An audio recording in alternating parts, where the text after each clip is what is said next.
रवींद्रजी, मुळात म्हणजे सरकारला बहुमत मिळालं, उत्तम असं भाजपला बहुमत या ठिकाणी दिसतंय आणि त्यातून देवेंद्रजी मुख्यमंत्री झाले. मुख्यमंत्री म्हणून एक बळकट चाक महाराष्ट्राला मिळालं आणि प्रदेशाध्यक्षही तितकाच बळकट हवा म्हणून तुम्हाला ही संधी मिळाली. साहजिक आहे, यातून आणखी वेगानं सरकार धावणं, कार्यक्रम पुढे नेणं हे शक्य होणार आहे. पण एकीकडे तुम्ही ज्या जिल्ह्यातून येतात, तुम्ही ठाणे जिल्ह्याचं प्रतिनिधित्व करता. कल्याण डोंबिवली हा तुमचा बालेकिल्ला.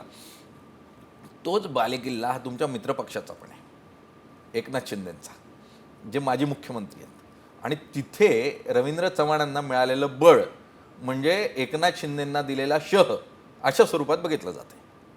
तुम्ही कसं बघता? खरं तर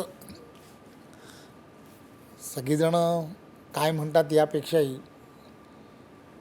माझे आणि आदरणीय उपमुख्यमंत्री एकनाथराव शिंदेजी यांचे वर्षानुवर्ष राजकीय जीवनामध्ये आम्ही दोघंही जेव्हापासून काम करतो आहे, मी भारतीय जनता पार्टीचं काम करतो आहे आणि ते शिवसेनेचं काम करत आहेत. ते शिवसेना वाढीसाठी काम करतात, मी भारतीय जनता पार्टीच्या वाढीसाठी काम करतो. परंतु तुम्ही कधीच असं पाहिलं नसेल की आमच्या दोघांमध्ये कुठेतरी काही तिढा निर्माण झाला आहे किंवा असं काही झालं आहे का, तर असं कधीच झालं नाही. याचं कारण असं आहे की दोघंही काम करत असताना दोघांच्या मनामध्ये एकच विचार असतो की आपल्याला नक्की काय करायचं आहे आणि त्या दिशेने दोघंही एम ठेवून काम करतो, ध्येय बघून काम करतो. ते त्यांचं ध्येय पकडून काम करतात, मी माझं ध्येय पकडून काम करतो. ते त्यांची संघटना वाढवण्याचा प्रयत्न करतात, मी माझी संघटना वाढवण्याचा प्रयत्न करतो.